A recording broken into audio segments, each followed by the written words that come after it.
has done an incredible job, and I do believe he has an election coming up, and I do believe he'll be very successful. So thank you very much, and all of your representatives, thank you very much for being here. This is the third time that we've hosted President Duda. The First Lady and I also cherish our remarkable visit to Poland 3 years ago. That was an amazing event. We had an event because it was a speech, and a lot of people watched that speech, but it was a very historic moment and an important moment for our two countries. The American and Polish people enjoy one of the world's oldest, strongest, and most enduring friendships.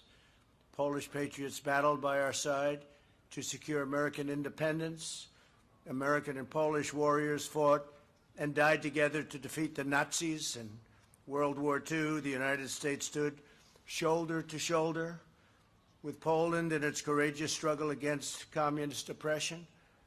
Our bond has been forged in battle, sealed in blood, and strengthened by our shared cultural values. The United States and Poland are united by our firm conviction that Western civilization has advanced, really, and very much advanced. I think I have to add the cause of human progress beyond measure, and that it must be strongly defended and will at all times be strongly defended, and we will defend it together. In our meeting today, President Duda and I reaffirmed the vital alliance between our nations. Last year, we signed 2 joint declarations to increase our security collaboration, and we look forward to signing a defense cooperation agreement. Poland recently purchased 32 brand new state-of-the-art F-35 fighter jets, the best in the world, and Poland is one of only 8 NATO members. The others, some of them haven't done so well in terms of what they're supposed to be paying to NATO. I tell them all the time, and we've gotten them up a lot, but not enough. But Poland is one of only 8 that is current with the money that they are supposed to be paying. That's the 2%. 2% is a very low number, but we have a large number of countries that haven't paid.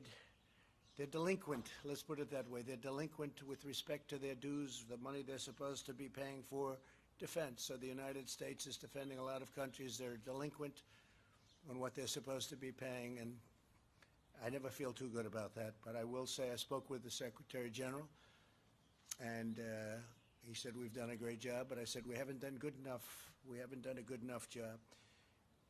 We have secured, though, over $400 billion in new pledged defense spending from NATO members, which is something that no other administration has come even close to.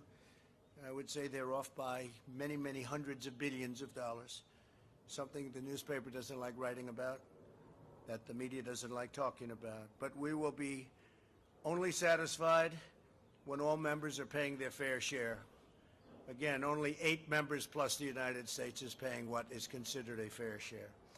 I also applaud Poland and the Polish people for its devotion to safeguarding their country's borders, very strong borders.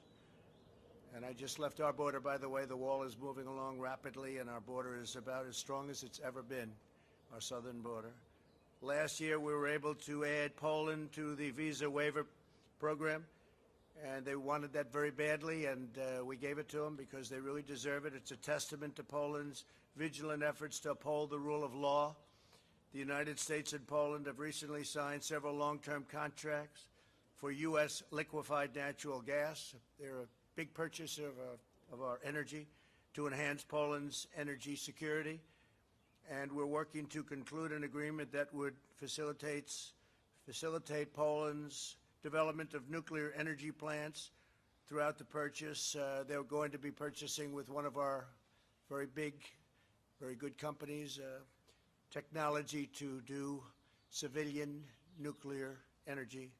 I want to congratulate Poland for its leadership in the 3 Cs initiative, a crucial energy partnership that will provide a reliable source of energy for Eastern Europe, and it will be free from the threat of foreign extortion.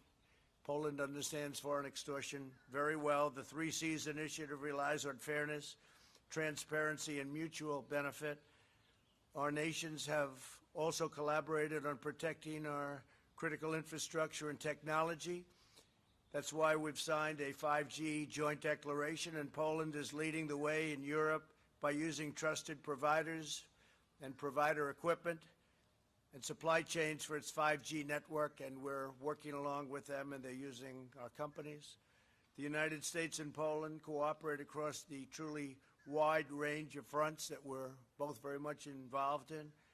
Here today is the head of a Polish medical team, very advanced team, very brilliant team, fighting the coronavirus alongside of American doctors, Captain Shevera. Captain, thank you very much for being here, Captain. And we're making great progress. I hear we're making great progress, and we're working together, but we are making great progress on therapeutics and vaccines. Thank you very much. Appreciate you being here. The American and Polish people have been true friends and trusted partners for almost 250 years. We're forever united by our shared belief in family, faith, law, liberty, democracy, and justice. As the old Polish motto goes, we will stand together in the name of God, for our freedom and for yours.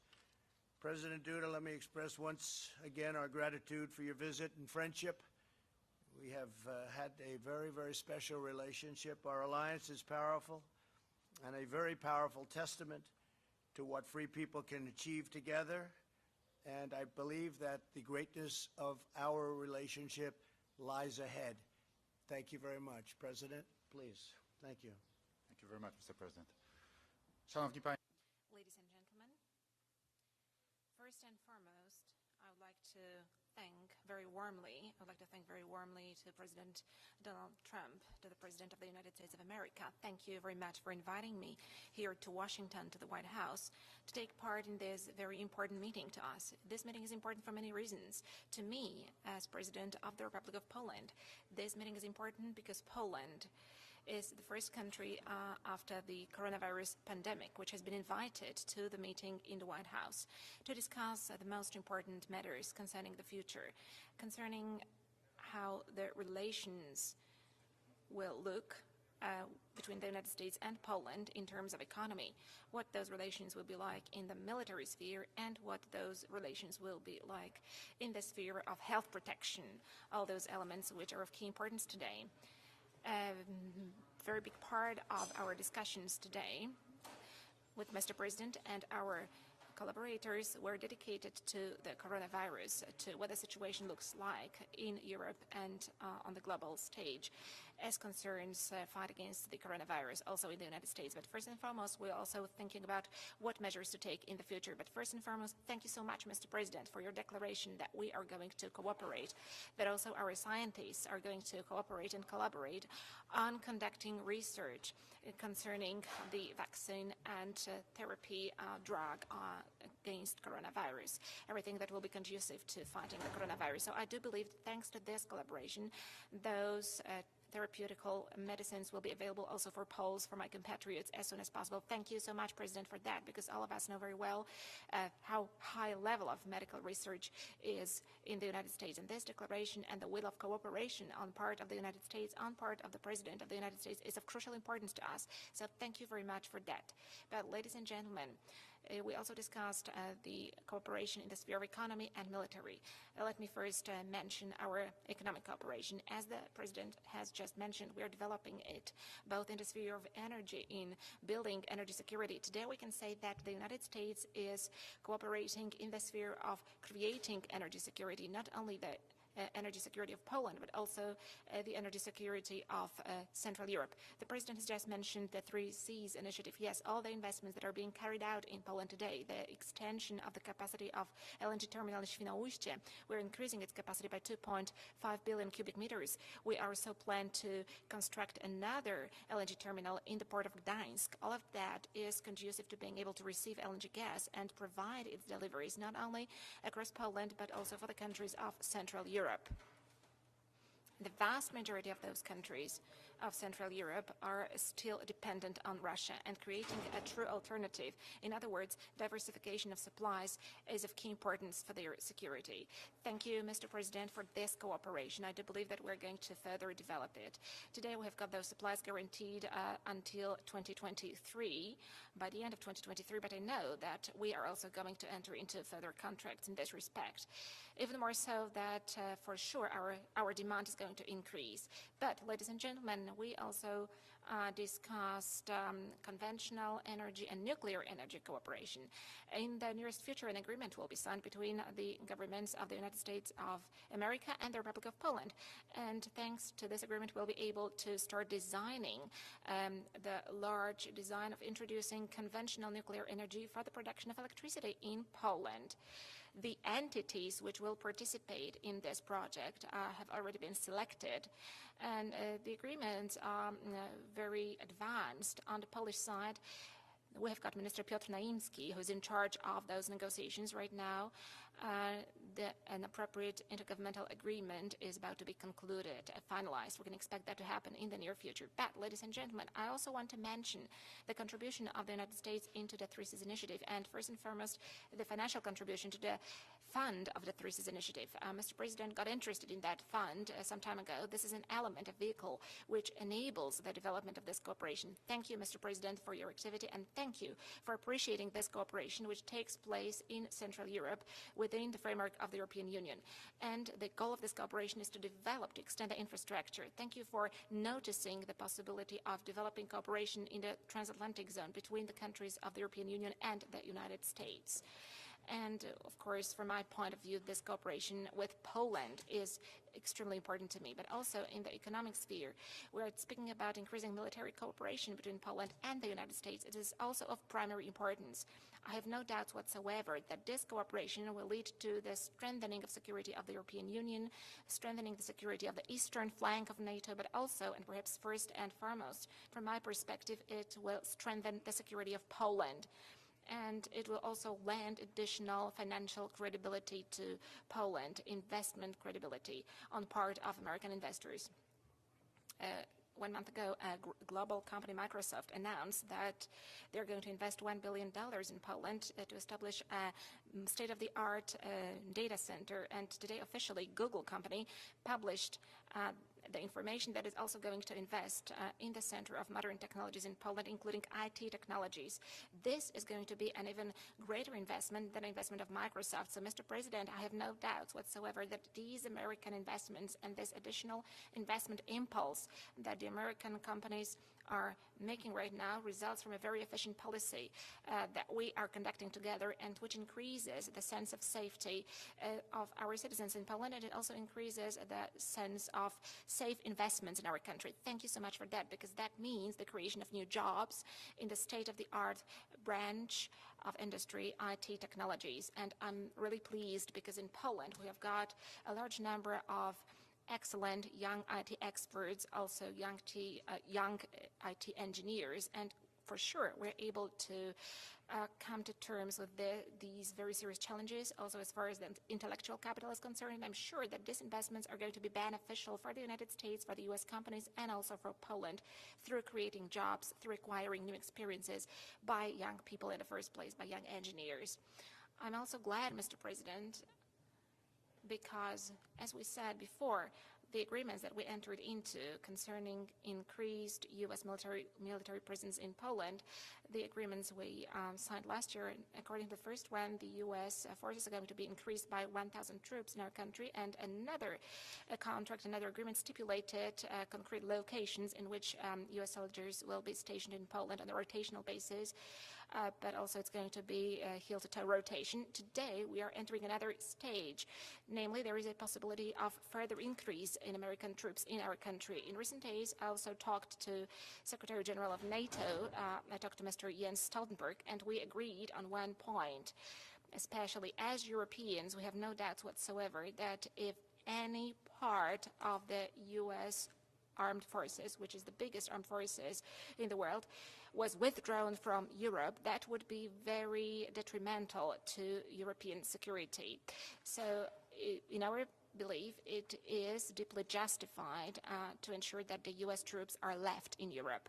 So, Mr. President, thank you so much for this meeting today. Thank you so much for accepting Poland during this meeting at the White House. So we are the first country which has been received after this long break in international diplomacy. Thank you for your words about our pride and heroism of Poles over history. Today, Polish soldiers stand arm in arm with U.S. Soldiers. We are tested allies. Together we spilled blood in Iraq and Afghanistan, and we stand ready, always ready, to implement our allied obligations and commitments. And thank you that the United States, thanks to your policy, Mr. President, is demonstrating itself as an absolutely loyal ally to us, and thank you that we can count on the United States. Also, I'd like to say that I'm grateful, Mr. President, that you have been stressing historical truths in such a decisive way. This is extremely important to us Poles. Fighting disinformation, defending historical truth, also about the Second World War, about who started the war, about the course of the war, is incredibly important to us. And thank you, Mr. President, that you are adopting this stance and contributing so much to putting the record straight. It's important also to us from the point of view of our dignity. The Second World War was a period of great drama and trauma in the history of our nation. We lost 5 million citizens, and that was a tragedy to us. So because of that, it is important to spread this truth, to present it as it really was.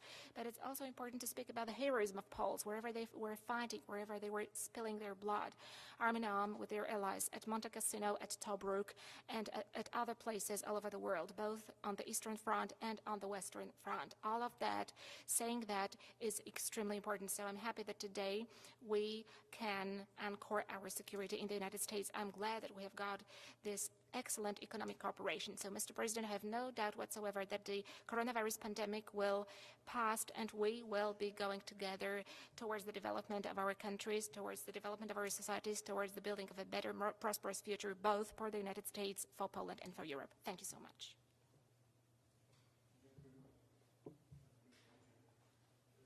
We'll ask one to me and one to the President, and that would be great. Steve Holland, go ahead.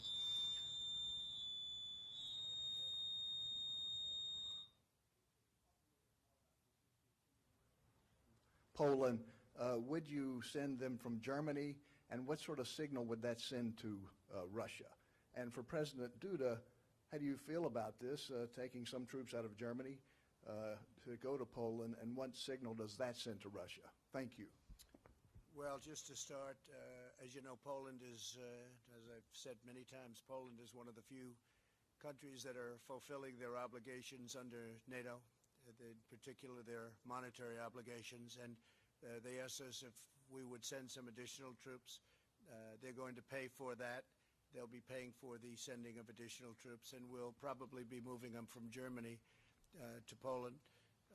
We're going to be reducing Germany very substantially down to about 25,000 troops. We actually had 52,000, but we'll be moving it down to about 25,000. Germany's paying a very small fraction of what they're supposed to be paying. They should be paying 2%, and they're paying a little bit more than 1%, depending on how you calculate. You could also calculate that they're paying less than 1%, but if you assume they're paying 1%, that's a tremendous delinquency. Let's use that word, delinquency.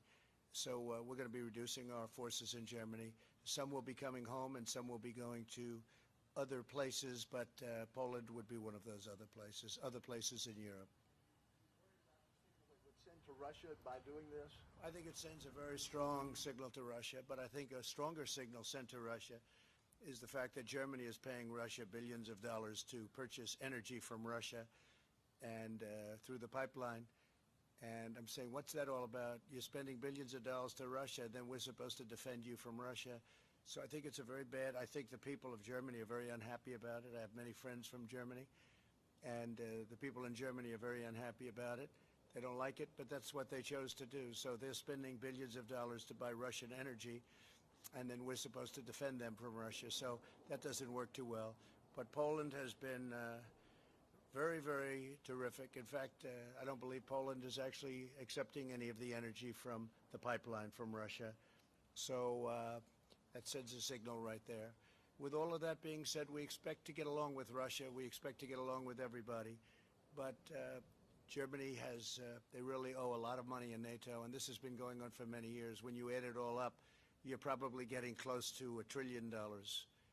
And that's not treating NATO fairly, but it really isn't treating the United States fairly. You know, the United States is the major participant in NATO. We pay more than anybody else by far, have for many, many years. So we defend Europe, but Europe also takes tremendous advantage of the United States on trade. Advantage like you wouldn't believe. So we're trying to work that out, and I would imagine they'd like to wait till after the election so that maybe they could deal with somebody other than President Trump. But after the election, they'll just have to pay more. But that's the way it is, okay? Thank you very much, please. Szanowny Sir, first of all,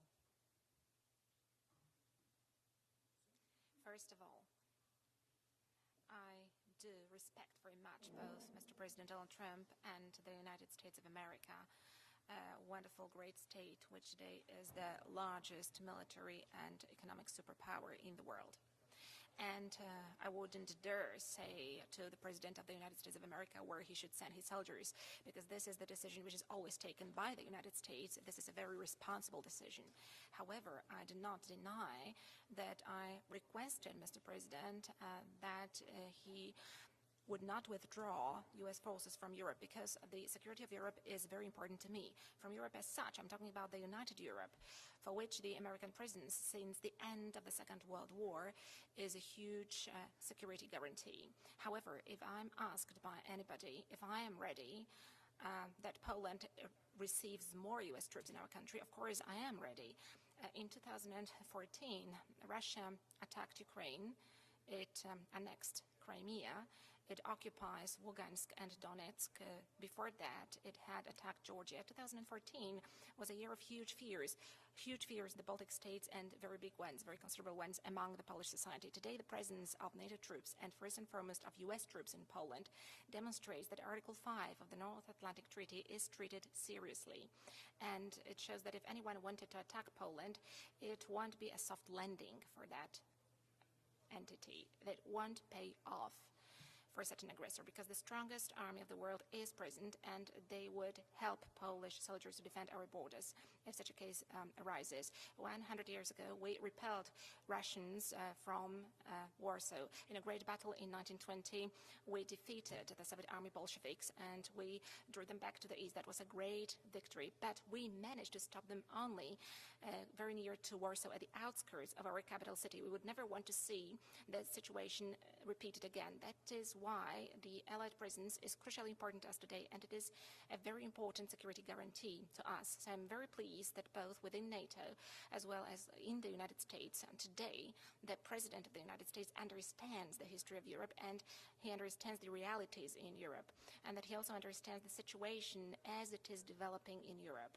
So today this generates peace to my country. It brings security, and thanks to that, Russian, unfortunately very strong imperial ambitions, which have been revived over the last tens of years, I can say, because Georgia was attacked in 2008. Thanks to this, those ambitions have been stopped for the time being, at least in this part of the world. And I have no doubt whatsoever that this is also a huge merit of the policy of the United States. I'm grateful for that, just like all my compatriots are. I want to add 2014, which the President was talking of. That was a year where Russia had a good time with the United States. To the best of my knowledge, President Obama and Sleepy Joe Biden, they were in power. They were the ones that were doing it. This was before us. Hasn't happened with us, and it won't happen with us either. Please go ahead. Pan redaktor Marcin Wrona, bardzo. Marcin Wrona. President, you had to cancel your last trip, your last visit to Poland because of the hurricane. Are you planning a new visit to Poland in the near future? And the second question is on COVID. Is there a chance for Poland to participate in the development and early access, both to the vaccine and to the therapeutics? Panie prezydencie, czy jest szansa na to, że podczas tej współpracy Mr. President, is there a chance that during this cooperation with the United States we'll get fast access both to the vaccine as well as to concrete drugs against coronavirus? And we'd like to do it again as soon as we can. We have an election happening in this country, as you probably have heard, and so I probably won't be able to do it until after the election, but assuming things go well, the answer is a very definite yes, actually. As far as the joining with us on the vaccines, and therapeutics, by the way, because the therapeutics to me, if you gave me a choice right now, probably therapeutically, maybe I'd like that even better, but we're working very well on both. I think we're coming up with some great answers. I think you're going to have a big surprise, a beautiful surprise, sooner than anybody would think. But the answer is yes, we will be getting Poland involved, both in terms of helping, but also in terms of taking care of the Polish people once we have the vaccine. But I think we're going to have it very soon. Okay? Thank you. Panie redaktorze, Sir, we got involved as a state in the cooperation and also in supporting allies, be it in a symbolic dimension of the United States in the fight against coronavirus. That is why we have here with us today a captain, medical doctor, from Poland. I want to say, yes, of course, I'm working on this obvious assumption that by taking part in the research and also by being, in a certain sense, co-creators of the vaccines and therapeutics, Poles will be able to count on these vaccines and therapeutics to be available for the Poles as soon as possible. So speaking openly, this is also the intention I have in my cooperation with the United States of America to make sure that these vaccines are available to Poles and to other nations wherever they will be applied as soon as possible. Okay. Thank you very much. John, please. This afternoon, the bill on reform in the Senate failed to move forward. It may still see the light of day at some point, but at the moment it's stalled in the Senate. As well, you have an executive order that is coming out later on this week regarding monuments, what to do about people who deface or damage these monuments. Could you tell us what you're planning to do in the executive order and your reaction to what happened in the Senate? Well, the Senate Republicans want very much to pass a bill on police reform. We have total cooperation with many different communities, including the police community. They want it very much to happen themselves because there are things that they agree to that they would like to agree to, and they would love to have it agreed to formally. The Democrats don't want to do it because they want to weaken our police. They want to take away immunity. They want to do other things that you know about as well as anybody in this beautiful field that we sit. They want to take away a lot of the strength from our police and from law enforcement generally, and we can't live with that. We can't live with that. This is a great bill, strongly endorsed by, as you know, Tim Scott, who's terrific, who is a terrific man, great senator, South Carolina, and Mitch wants it to happen. I would like to see it happen, but we won't sacrifice. We won't do that. We won't do anything that's going to hurt our police. The police, you know, we have a record this year on crime, a record positive rating on crime this year, the best. And you hear about certain places like Chicago, and you hear about what's going on in Detroit and other cities, all Democrat run. Every one of them's Democrat run. 20 out of 20, 20 worst, the 20 most dangerous are Democrat run. We have one city or two cities in particular, worse than Honduras, worse than Afghanistan, and these are cities within the United States, Democrat run, radical left run. You see what's going on in Seattle, you see what's going on in other places. Seattle of all places, who would even think that's possible? 20 out of 20. The Democrats want to weaken very substantially our law enforcement and our police. And frankly, they want to defund largely, at least largely. There are some that want to defund and abolish our police, if you can believe that. And we're not letting that happen. So if nothing happens with it, it's one of those things. We have different philosophies. They want open borders. They want sanctuary cities. We don't. As far as your second question, I think that we're going to have a very strong executive order, but we already have very strong. We have the Monuments Act already. which means 10 years in jail. But I think we're going to consolidate various things. We're going to come out with a very strong executive order, and I should have that by the end of the week, which is fast approaching. We're going to have it a very powerful statement. We've arrested numerous people, as you know, for what took place outside of Washington. In addition, the FBI is investigating hundreds of people throughout the country for what they've done to monuments, statues, and even buildings. So we have very strong laws already on the books. I mean, we have a law that's 10 years. It's 10 years. That's a long time to have fun one night. I think many of the people that are knocking down these statues don't even have any idea what the statue is, what it means, who it is. When they knock down Grant, when they want to knock down Grant. But when they look at certain, now they're looking at Jesus Christ. They're looking at George Washington. They're looking at Abraham Lincoln, Thomas Jefferson. Not going to happen. Not going to happen. Not as long as I'm here. As far as Democrats are concerned, I think they could care less whether or not it happens. And I think the American people get it. So we're going to have a very strong executive order, and it'll happen very quickly before the end of the week.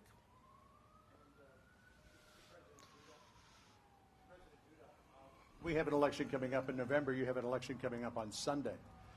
Some of your critics, who are politicians here in the United States, have criticized this visit to the White House, saying it is tantamount to election interference because it shows a very close relationship between the United States and Poland at a time when you really need it. What do you say to those critics? And Mr. President, feel free to weigh in if you want to.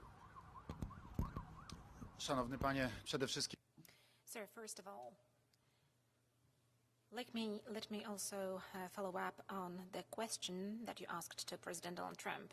I would like to thank you, Mr. President, because, among others, not a long time ago, the monument to General Tadeusz Kościuszko was devastated. That was the national hero of Poland, but also the national hero of the United States, who was fighting for the independence of the United States. He had great merits. He was also the commander of a Polish uprising where he was fighting for the independence of Poland. He suffered heavy wounds in Poland fighting for the independence of our country, and for completely incomprehensible reasons to us, that monument was devastated recently.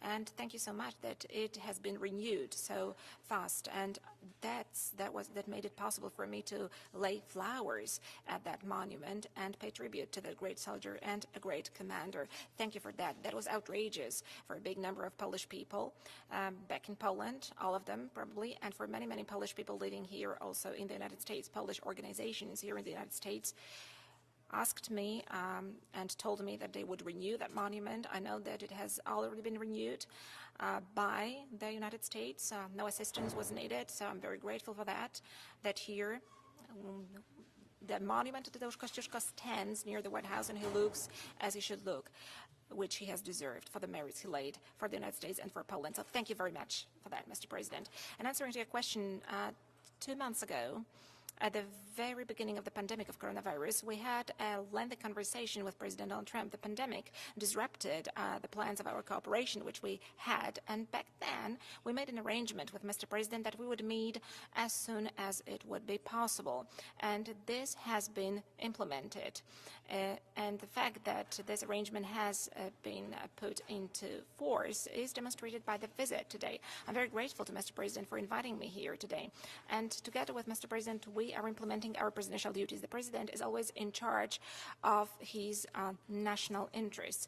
And this is the task of the President. When the President is acting in the international sphere, this is my sense, but I also know that also it is a very strong belief of President Donald Trump. The President is supposed to realize the interest of their country. So Mr. President Trump is realizing the interest of his own country, and I'm realizing the interest of Poland. So we are looking for a win-win situation where both parties are the winners, where both parties are able to implement their interests as part of the cooperation which we're implementing. This is the way we act, and in this very moment we are acting on a national level, on the state level. We are just fulfilling our obligations and duties as presidents of our countries, as those who are representing our nations and who want our societies to have as good lives as possible. Thank you very much.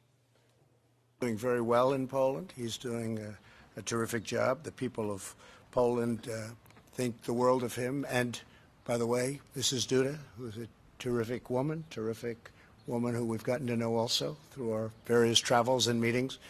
But they think the world of him, and I don't think he needs my help. I'm honored that this is a day that's, I guess, just before your election. I'm honored, but he will do very well with or without us. He's going to have a great success, and Poland is going to continue on. They're doing incredibly well as a country. Okay, please. Thank you very much, Thank Mr. you. President. Best regards to Madame Melania, Thank you. your wife. Pan redaktor, bardzo proszę, telewizja polska. Polish television. Good morning, Rafał Stańczyk, Polish television. I want to ask about timing of that visit. President Andrzej Duda is the first president, the first international guest in the White House since the lockdown. And today there was a big military parade in Moscow. Can we combine those two facts? Is it kind of proof that that Poland is an important partner for America? Can we treat it that we can rely on America in Poland? Thank you. Well, I think you can, and we also are working with Russia right now on an arms treaty, which is a very big thing, nuclear arms specifically, but we're working very much, and I think I can say, Mike, we're doing very well on that. We're two countries that want to see it happen, and we're working on other things with Russia. We have a very good relationship. We have our ambassador over there right now who'll be attending certain festivities, and that's a good thing, and I think that's frankly a good thing for Poland also.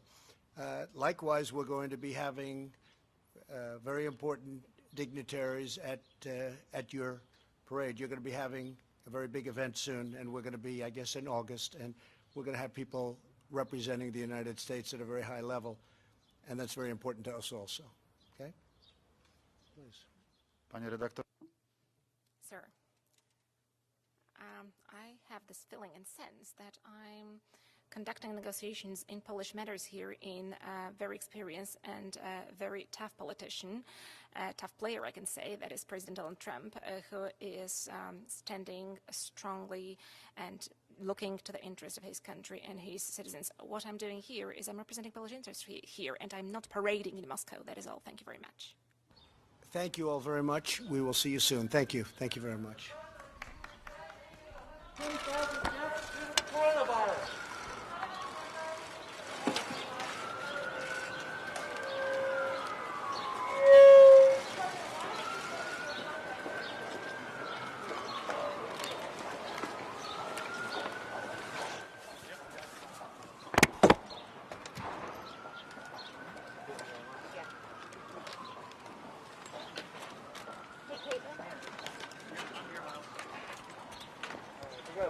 We got two on his battery, so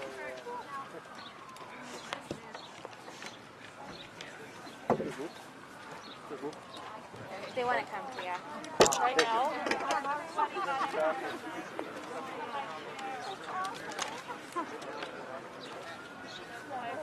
You get up. We got the confession. Thank you, Mr. Holland. Yes. That's the important. We got the